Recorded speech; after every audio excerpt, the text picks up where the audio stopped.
Assalamualaikum warahmatullahi wabarakatuh. Saya Supratman Jayadi. Saya Ainun Jariah. Saya Syuriatun Thaibah. Saya Munaiyah. Kami mahasiswa-mahasiswi Program Studi Pendidikan Pancasila dan Kewarganegaraan Fakultas Keguruan dan Ilmu Pendidikan Universitas Muhammadiyah Mataram.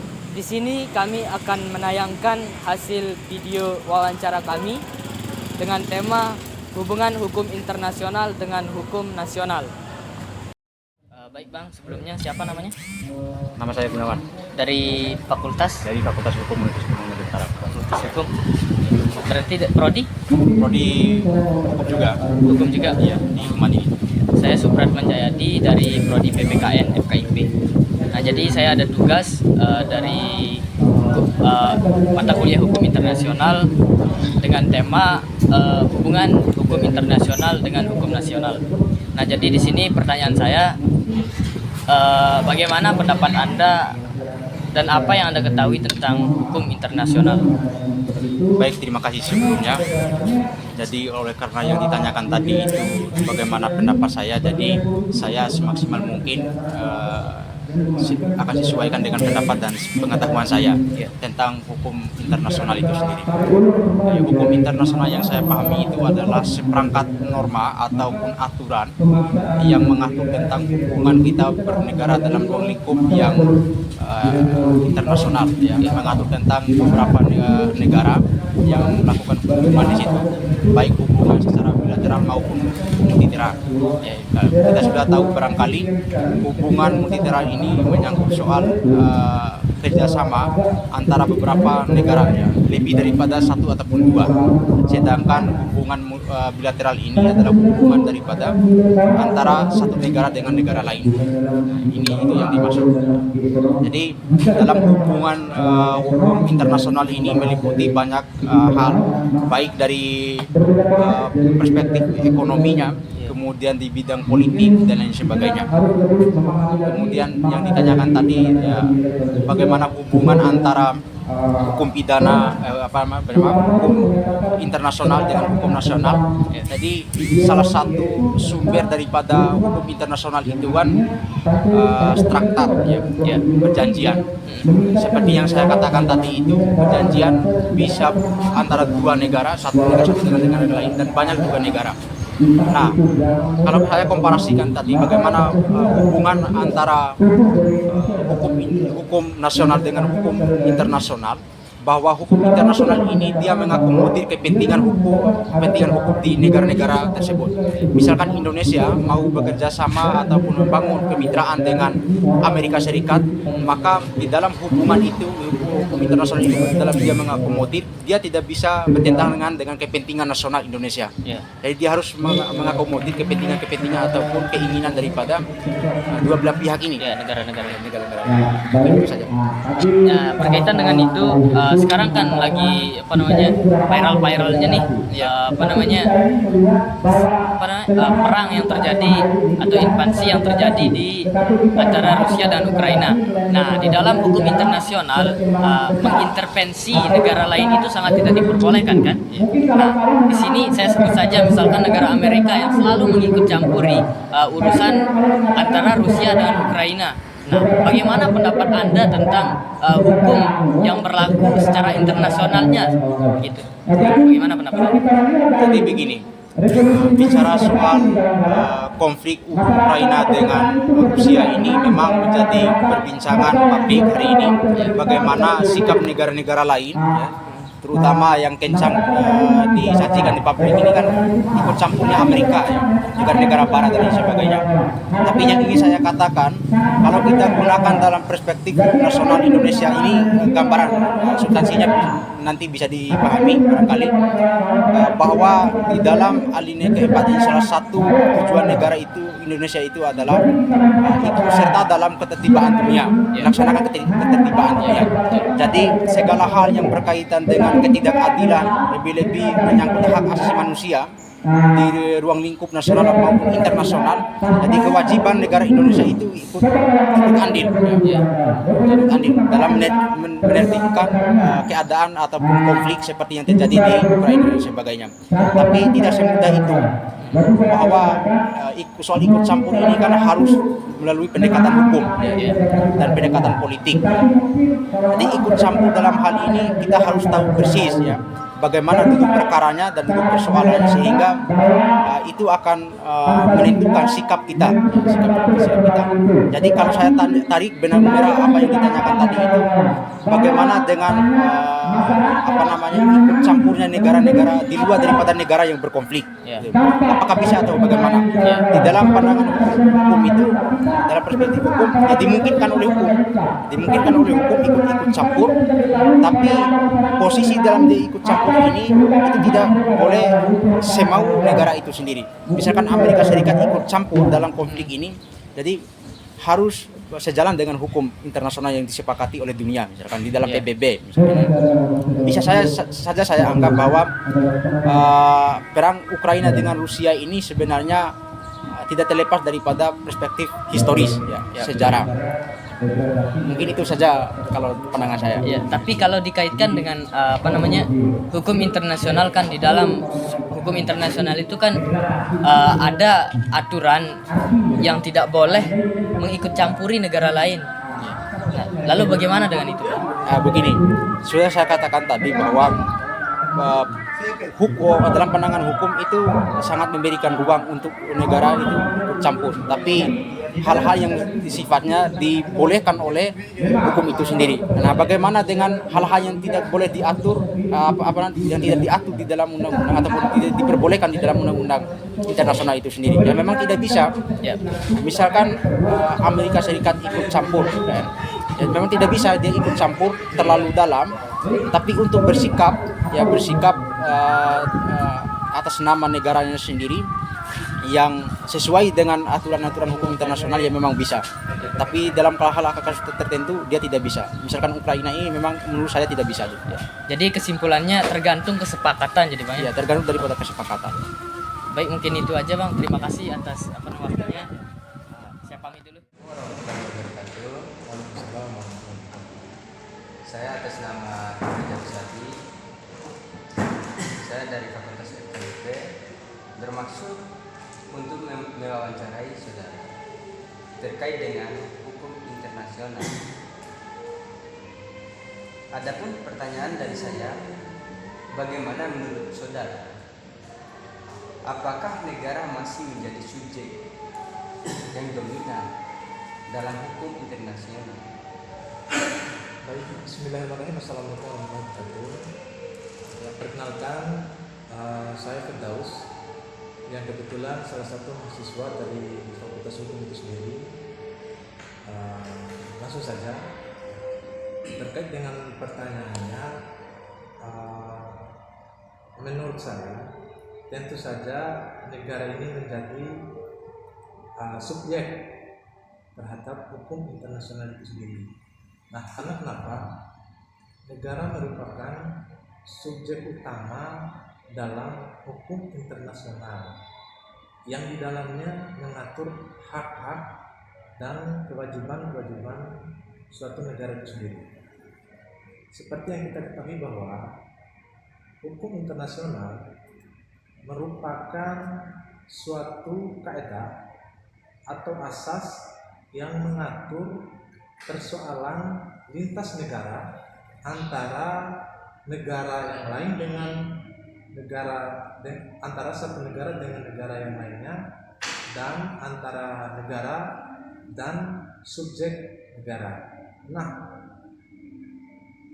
internasional dan negara itu saling terikat. Terikatnya bukan karena adanya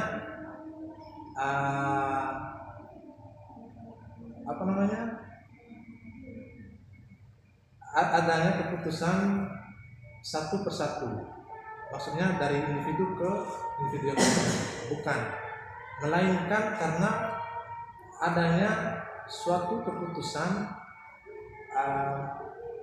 dari kebersamaan. dari masing-masing istilahnya menyepakati bersama sehingga berikatlah internasional dengan negara. Dalam hukum internasional juga yang di dalamnya subjek negaranya mengatur juga tentang ras, tentang agama. Adanya suatu keputusan dari kebersamaan dari masing-masing istilahnya menyepakati bersama sehingga berikatlah internasional dengan negara. Dalam hukum internasional juga yang di dalamnya subjek negaranya mengatur juga tentang ras, tentang agama, suku, budaya, ekonomi, dan lain-lain. Jadi kurang lebihnya menurut saya ya seperti itu. Baik, Saudara Firdaus, terima kasih bahwa Anda sudah memberikan jawaban dari pertanyaan saya tadi. Sekian, Assalamualaikum warahmatullahi wabarakatuh. Waalaikumsalam warahmatullahi wabarakatuh. Selamat siang, Kak. Ya, selamat siang. Saya Ainun Jariah dari Prodi PPKN semester 2. Di sini saya ingin mewawancarai Kakak terkait dengan materi kami, hubungan hukum nasional dan hukum internasional. Oke.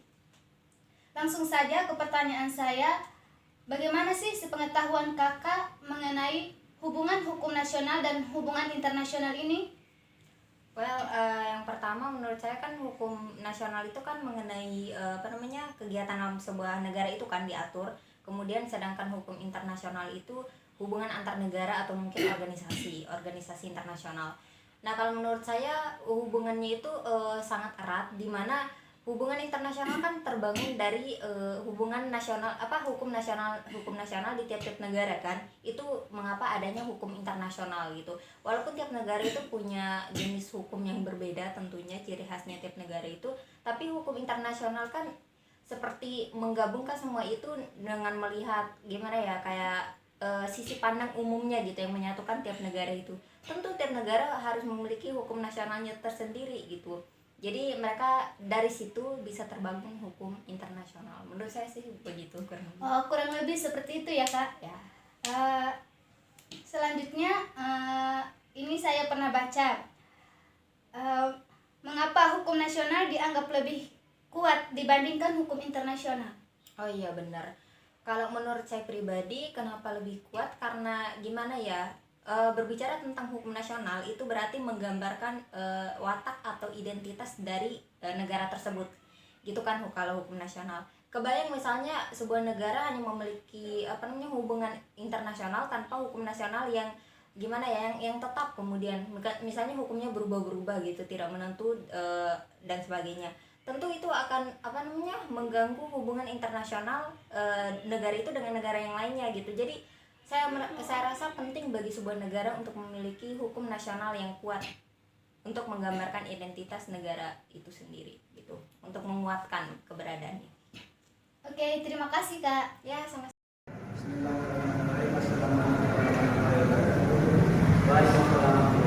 Di sini saya akan mewawancarai salah satu mahasiswa Fakultas Hukum kepada saudara Anwar. Bagaimana menurut Anda, apakah tujuan hubungan nasional dan internasional? Coba dijelaskan. Oke, baik. Terima kasih saudara Sultan yang mewawancarai saya sebagai mahasiswa Fakultas Hukum. Ini pertanyaan ini cukup luar biasa bagi saya. Nah, jadi hubungan hukum internasional dan hukum nasional itu dia bagaimana ya melakukan kesinambungan di antara kata ya atau idealisme dan kata hukum itu. Nah, sehingga ya bisa digabungkan pada hari ini ya. kalau sistem hukum itu. Nah, akan tetapi bagaimana ya mereka berkesinambungan berbagai macam hukum internasional. Hukum internasional itu kan akan menangani ya kasus-kasus di luar sana. Contoh, ya, dan juga bisa saja kita menyelesaikan masalah seperti ini internasional maupun hukum nasional. Akan tetapi ya mereka harus bersenam dalam hukum internasional. Salah satu contoh ya yang pertama ya, mereka ini ya, yang membedakan di situ ya, kasus